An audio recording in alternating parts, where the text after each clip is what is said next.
kami dari Universitas Pelita Bangsa ingin mewawancarai untuk tugas mata kuliah kepemimpinan. Sebelumnya, perkenalkan nama saya Nasafari Katallah. Saya Nova.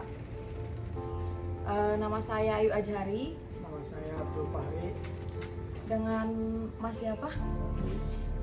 Dengan Mas Bagus ini teman-teman selaku owner dari bengkel Auto Bagus. Sebelumnya di sini kami mempertanyakan tentang kepemimpinan. Beberapa pertanyaan kepemimpinan. Terus akan menanyakan profil usaha juga.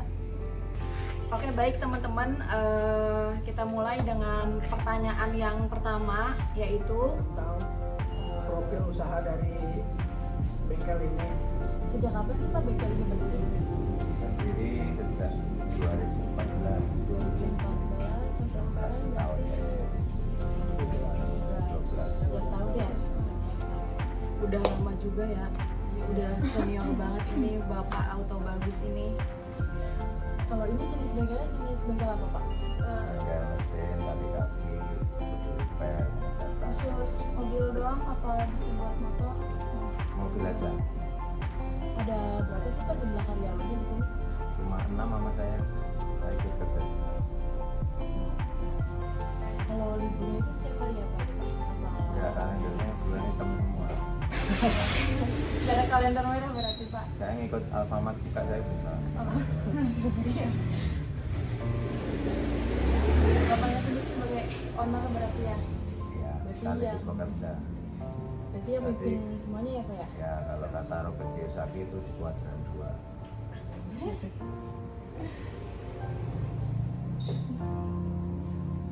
Tanggung jawab utamanya dalam memimpin bengkel ini apa sih Pak?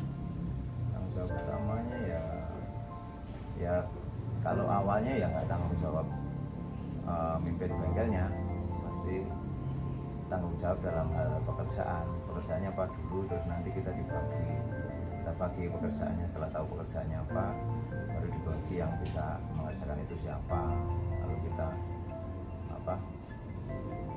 memberikan perintah kan, komando untuk bekerja yang sesuai dengan available-nya gitu, sesuai dengan kemampuannya gitu. Misalnya mekanik bensin suruh jemput, suruh ngecek kan nggak bisa, berarti kan kita yang salah, nyuruh orang yang bukan pada kapasitasnya.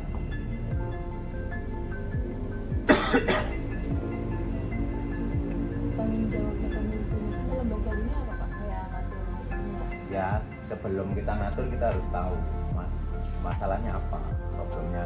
Kan kita itu bertanggung jawab mengatur orang untuk kerja, kan harus ada pekerjaan dulu.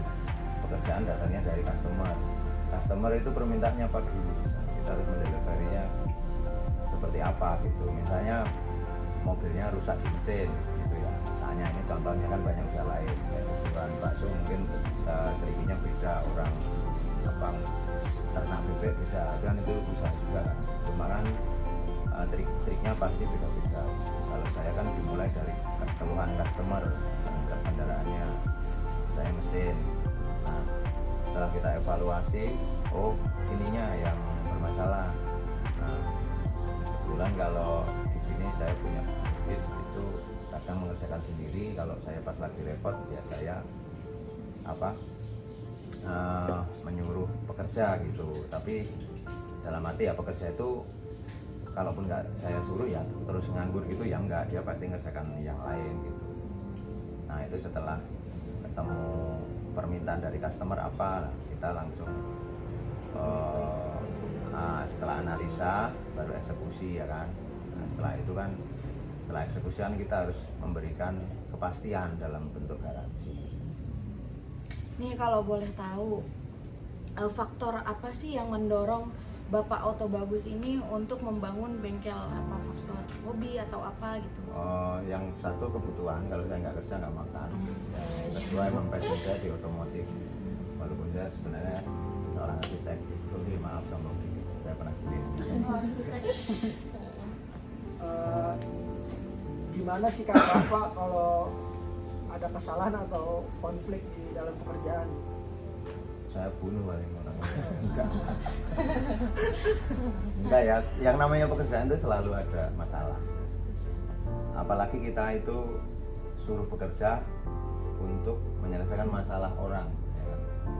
Kan mobil rusak masalah di orang yang punya mobil, tapi kan kita mengharapkan mobil orang itu rusak sehingga datang ke sini. Harapan sih. Tapi gimana sih Pak, Bapak kan sebagai pemimpin nih buat ngawasin karyawan yang bekerjanya benar itu gimana Pak? Untuk memastikan karyawannya bekerja dengan baik. Setiap pemimpin itu punya treatment masing-masing. Kalau kebetulan saya kan pemimpin sekaligus yang dipimpin. Saya ibaratnya di klub bola itu saya pelatih yang sekaligus jadi pemain. Jadi cara memimpinnya orang beda-beda. Kalau gaya kepemimpinan seperti saya ya tetap ikut kerja gitu ya paling memimpin sambil bekerja gitu. Yang orang yang kita hire itu kita pimpin tapi kita juga tetap bekerja gitu. Karena saya nggak pengen terlalu banyak orang. Kalau mungkin kalau industri yang Mas Production, terus industri yang tekan tombol dulu. Kalau saya kan benerin barang rusak saya benerin. Resikonya apa? Resikonya barang yang kita benerin itu belum tentu langsung bener, karena kan ada potensi gagalnya banyak. Nah, untuk menutupi kegagalan itu kita yang pasti satu perlu ilmu, skill ya kan, alat baku, alat bantu untuk percepatan, speed gitu. Semakin kita dikenal orang, semakin kita dicari orang. Ketika kita menyiapkan speed, orang juga akan meninggalkan kita berusaha terlalu lama. Jadi selain skill itu juga power, speed. Gimana sih Pak dalam ini ya, kan Bapak kan kalau ada kesalahan nih komplainan dari customer tuh keputusan Bapak tuh gimana sih ngambilnya? Kalau komplainnya reasonable, komplainnya masuk akal, saya harus melayani, wajib bagi saya untuk melayani. Orang komplain loh, dia punya hak gitu. Hak dia juga diatur undang-undang kasarnya gitu ya. Cuma kan kita nggak bicara ke undang-undang, nggak enak karena kita maintain customer itu harus kita maintain. Kalau nggak lari jalannya dari customer itu nggak gampang, nggak segampang kita minta uang ke orang tua buat bayar kuliah gitu. Kita harus maintain, benar-benar maintain, kita jagain customer itu supaya nggak sampai lari ke kompetitor. Berarti Bapak di sini setiap karyawan udah ada jobnya masing-masing ya Pak ya? Yang bisa ngerti. Ya saya kan sebab ya sehari-hari kan pasti namanya kita bekerja bareng kan kita bisa ngukur kemampuan orang. Jadi untuk pekerjaan yang rumit, yang kayak program, kayak medik itu pasti saya pegang. Jadi karena nggak mungkin itu pekerjaan saya delegasikan ke orang yang belum menguasai gitu. Resikonya akan ada di saya. Ketika saya mendelegasikan yang orang jelas-jelas nggak bisa, itu berarti kesalahan bukan ada yang kerja, tapi kesalahannya di saya. Kenapa saya nyuruh orang yang nggak bisa? Kalau misalkan saya kasih tugas karyawan, Iya. Ya, berarti kalau saya ngasih tugasnya salah karena saya salah milih orang kan kesalahannya ada di saya, bukan di orang yang saya suruh. Dan udah tahu nggak bisa, kenapa saya suruh kan? Berarti saya yang salah. Kayak gimana sih Bapak sebagai pemimpin nih memberikan motivasi buat karyawan-karyanya? Motivasi ya biasa, reward and punishment. Kalau misalnya dia bekerja bagus, cepet, otomatis kan keuntungan saya lebih besar gitu. Mungkin saya beliin sesuatu yang dia suka kayak Kasih ya reward kayak Pak ya? reward lah, ya, kayak uang, rokok gitu. Ya sesuatu apa yang dia suka yang dan saya mampu. Termasuk yang bonus ya Pak ya? Ya Gimana Bapak pandangan Bapak seorang pemimpin ngevaluasi kinerja karyawan? kalau saya evaluasinya dari produk, dari hasil. Jadi evaluasinya selalu di pekerjaan, akhir pekerjaan. Kalau saya kan kebetulan di mesin ya mesin yang dikeluhkan itu selesai gitu, udah nggak ada keluhan lagi. Terus waktunya juga pas sesuai yang kita biasanya selesai kapan gitu kan ya, waktunya kita delivery dengan setepat-tepatnya gitu. Kalaupun meleset ya kita harus confirm gitu, meleset sekian jam, sekian hari ya. Jadi customer nggak kecewa. kita janjiin jam 4 sore nanti misalnya, ternyata nggak selesai, orangnya pasti kesini jam 4. Ya sebelum jam 4 kita konfirm dulu, Pak, misalnya belum beres, bisa nggak saya minta waktu tambahan. Kalau kita menjelaskan kesulitan kita, pasti orang lain mengerti, kecuali musuhnya orang egois ya, kamu tahu pokoknya lah, itu kita bisa. Tapi apa sih Pak tantangan terbesar Bapak dalam memimpin usaha ini? Tantangan kamu Ultraman, kadang-kadang Ultraman tuh tantangannya ya kompetisi, terus kompetisi di Cikarang itu termasuk keras kalau untuk otomotif, baik pelayanan, harga gitu, kualitas. Yang kedua tantangannya dari dalam sendiri, internal sendiri, kelalaian pegawai gitu, soalnya kan kita kerjanya nol toleransi karena mesin berputar, ada ratusan baut di situ, satu nggak kenceng aja 99-nya salah ya. Karena memang harus presisi, akurasi, nol toleransi kalau di engine ya. Kalau ngecat apa mungkin masih bisa diulang, tapi kalau mesin udah berputar itu nggak bisa diajak kompromi, nggak bisa ditawar. Ada ratusan baut di situ, satu kendor baut aja udah 99-nya nggak jadi bagus. Resikonya di situ, karena memang persaingan ilmu pasti kan. Kalau gaya kepemimpinan Bapak di sini apa Pak? Gaya kepemimpinannya? Saya paling kayaknya rebonding. Enggak sih, saya kekeluargaan aja ya, karena kan ini termasuk usaha kecil menengah gitu. Terus untuk karyawannya ambil dari kayak apa saudara-saudara gitu atau dari luar? Ambil dari tong sampah.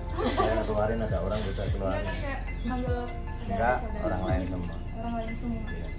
Tapi berarti sebelumnya Bapak udah mengevaluasi dulu ya Pak ya, kayak karyawan ini bisanya apa gitu, kayak di wawancara ya? Enggak, saya langsung kita ajak kerja.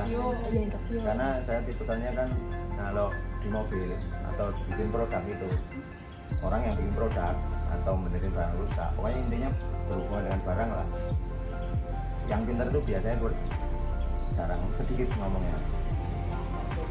Itu ilmu psikologinya ya, yang banyak omong biasanya kayak kali aja, kalau cicit pasti cetek. Kalau agak ahlinya tenang gitu pasti dalam. Untuk pemberian gajinya ini per bulan atau harian Pak? Gajinya harian tapi diminta per minggu. Kalau butuh bukanya jam berapa Pak? Bukanya jam 8, tutupnya situasional, kadang jam 9, kadang jam 10 malam, kadang jam 12 malam, situasional. Tapi itu jam kerjanya berapa jam? Jam kerjanya kalau bengkel tuh nggak bisa kayak PT gitu, nggak bisa kayak PT, kayak proyek gitu. Bengkel tuh ya per case tuh per masalah, per kasus gitu. Misalnya udah terlanjur nerima orderan nih, jam sekian mau dipakai ya kita harus tanggung jawab dengan apa yang kita sanggupi gitu. Karena orang itu ngingetkan, kita jasa kan, orang tuh ngingetin kalau oh saya kecewa sama bengkel saya gara-gara mau bengkel sana acara saya jadi kacau gitu kan, jadwal saya jadi berantakan gara-gara saya nggak ada mobilnya di bengkel kan gitu. Makanya kalau kita nggak sanggup ya bilang nggak sanggup. Misalnya kalau orang benerin mobil dulu kayak orang pesen soto ditungguin, ya udah kita nggak sanggup. Masih kepastian dari awal ya? Daripada kita masalah dibenci orang kecewa sama kita gitu kan. Namanya orang sekarang baperan semua orang zaman sekarang. Iya. Baik Bapak, mungkin segitu saja wawancara. Akan Sebelumnya terima kasih, maaf bila kurang sopan atau ada yang berlebihan. mengganggu waktunya juga kan lagi kerja. Ya apa kan namanya, saya dulu kan juga ngalami sedikit mahasiswa, kita nggak tahu dunia kerja seperti apa gitu. Yang namanya kita nyari keluasan knowledge ya,